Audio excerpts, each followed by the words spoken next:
Hello everyone and welcome back to another edition of West Ham Fan TV's On The Social Show. This is the show where you take control and send in questions for me to answer. I sent the tweet out earlier today on Twitter and I posted on Facebook as well, and we got loads of questions, so I'm just going to go through a few that have been randomly selected. So if I haven't read out your question, first of all, thank you for sending one in, but don't take it to heart, we just get so many, so I'm going to get straight into it. Starting off with Facebook, this is from Ben French, nice and simple. Yarmolenko to start. For me, yes, I would definitely start him. I think he deserves a start. He's come on as a sub a few times, hasn't really had an impact, changed the game, but maybe from the start might give him a bit more confidence as well. And going to Everton, we need to go all out attack to have any chance of getting anything at Everton. So yeah, no, I'll definitely start him. Moving on. Colin O'Toole, radio show, question mark, will you be taking requests? As some of you may know, me and Nicky now do a radio show on Centre Force on Monday nights, 88.3, from 6:30 to 8. It's just a total football show where we talk about West Ham and everything football, all Premier League clubs. So yeah, we will be taking requests. If you want to request songs or if you want to throw in a topic for us to discuss, look out for the post that goes up on a Monday evening.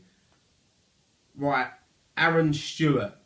Ryan, I think our squad is better set up playing 3-5-2/5-3-2 with Fredericks and Masuaku providing the width and Anderson behind Arnie or Chica. I think this formation would be more solid and give more of a chance to get a result on the board at Everton. Yeah, look, 100% I agree. I said this last week. I'd like to see us revert back to 3-5-2 with two wing backs, and definitely playing Anderson in the central role would benefit him and benefit the team. I think he'll make more of an impact from a centre role. But yeah, no, definitely. And out of Arnie and Chica, it's a shame we can't get them both into that system. I mean, we probably can, but for me, I'd play Arnautovic up front on his own with Anderson just behind him. Right, James Amas. Do you think we will get bought by new owners, and who will the new owners be?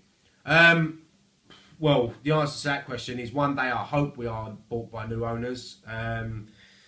Who they will be, whoever's got the most money, whoever's got the most ambition, whoever wants to take West Ham off the hands of Gold and Sullivan, and hopefully we own the stadium by then and they can sort of invest into the stadium by knocking it down and rebuilding it and turning it into an actual football stadium.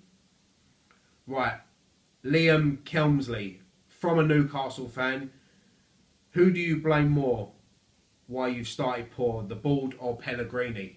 For me, I don't think you can really blame the board. They've backed the manager, they've given money to spend, they've got in a decent manager. So for me, it's down to Pellegrini and the players. More the players, I'd say, because Pellegrini picks them, puts them out there, and once they cross that white line, it's down to the players to win games. So yeah, I think it's a mixture of everything really, Pellegrini and the players. But for me, I'm going to put it down more to the players and lack of finishing really in games. Right, moving on. Ben Watts. Do you think something has happened in the change room that no one knows about?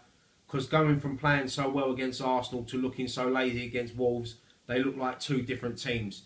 Yeah, I doubt anything's gone on in the change room. I just think, you know, we worked so hard against Arsenal, and to come away from that game without even a point was disheartening. But Wolves at home, maybe we took them a little bit for granted.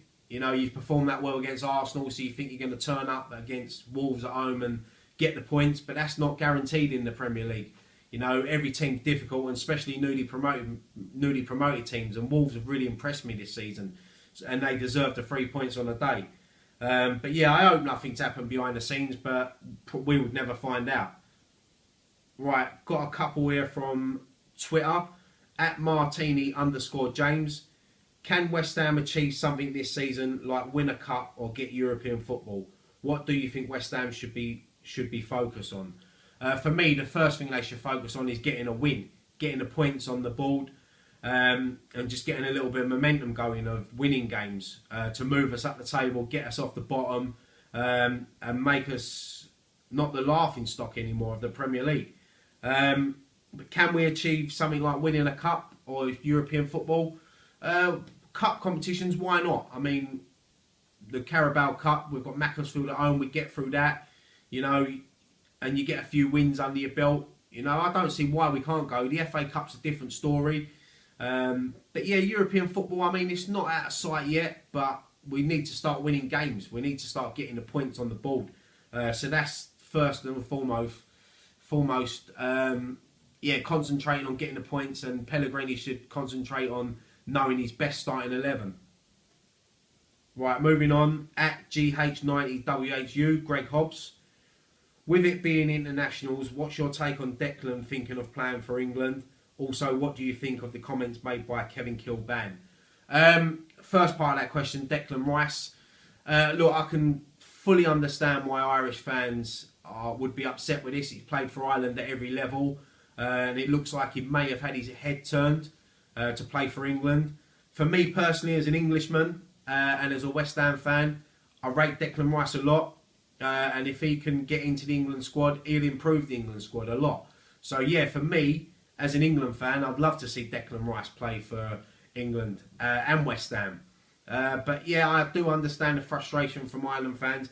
Kevin Kilbane, I sort of see his comments. I think he, along the line, saying that the caps he's got could have been given to another Irishman. And why would you decide to suddenly go and play for England? And he'd rather not qualify for tournaments and play for Ireland and play for England and all things like that. But yeah, look, as I said, I do understand the frustration. Declan Rice got man of the match, I think, twice out of his 3 games. They raved about him. But look, it's up to Declan Rice at the end of the day, and it's also up to Gareth Southgate whether he wants Declan to play for England. So, listen, it's entirely down to Declan Rice. But as an England fan, I'm happy to have Declan Rice play for England. Right, at Dunn_Mark, what can be done now, immediately, and by whom, to turn the stadium into a cauldron, like it has been Spurs, Chelsea in the Cup, etc., to give the team a boost, instead of turning them into 11 rabbits into headlights? My answer to that, mate, is the only people that can turn that into a cauldron is the fans. It's us, the fans, that have to get in there singing. You know, you go to games and you get the fans sing Bubbles as the teams come out, and it's loud and you're proud to sing it. It'll die down for a little while, and then you'll get another couple of bursts of songs. But it needs to be non-stop for 90 minutes. You know, it also depends how the game's going. I mean, if you're losing 3-0 at home, you don't want to be up singing. But if it's 0-0, you're 1-0 up, 2-0 up. You know, we need to turn it into a fortress, a cauldron. You know, we need to turn it into a place where teams fear coming. You know, but at the moment, as I said last week, teams turn up now to the London Stadium and they have a free roll. They do what they want, and it's also down to the players as well. They need to step up and they need to start putting in a few solid tackles to get the crowd up and lifted. So yeah, no, it's a good question. I like that one, but I think it comes down to the fans. Right, at WHUFC_D, do you think Javier Hernandez has a future at the club, or does he just not fit into our system? Yeah, 100%. I think he's got a future at our club. It's a bit difficult to get all these players into the team, but for me, you know, Hernandez is a goal scorer. He's a poacher. Last season, I didn't think he was treated fairly by David Moyes when he come in, and also by Bilic, who was played out on the wing. But I think if you can sort of get Arnautovic, Hernandez, Yarmolenko, Anderson into sort of like a diamond formation, then, you know, they will score goals. But at the moment, out of the two, if we had to play one up top out of Hernandez and Arnautovic, for me it's Arnautovic all day long. But you never know. Hopefully Pellegrini can get him into a system that works for the team. Right, at Oasis LOLX, this is a long one. Would you give Grande Silva a chance in the first team? Banging in goals for the under-23s. Obviously a big skill gap between the under-23s and the Premier League, but we've scored 2 goals in 4 games. Something's got to change for us to score some more goals. Yeah, look, I've seen highlights of him in the under-23s, and he looks like he's having a lot of fun down there. He's enjoying his football, scoring goals. As you said, it's a big step up to the Premier League. But could you imagine if Everton would have said the same thing about Wayne Rooney? He's too young, or Liverpool with Michael Owen. You know, you got to sometimes maybe take a chance and give these players, because you'll never know whether they can play in the Premiership or play in the first team. Who says that Arnautovic say he's out for 2 weeks and Hernandez, and we put Silva in the team and he scores 2 goals? You know, it'll be buzzing. So you've got to give these, even to bring him up to the matchday squad, just to get the matchday experience with the first team would be great. But no, as I said, you've got to give these youngsters a chance, and there's no point keep playing them in the under-23s if they're scoring goals and not given a chance in the first team. So I'd love to see Silva given a chance. And yeah, I mean, that's it for questions this week. As I said, we've got so many questions. These ones are just randomly selected.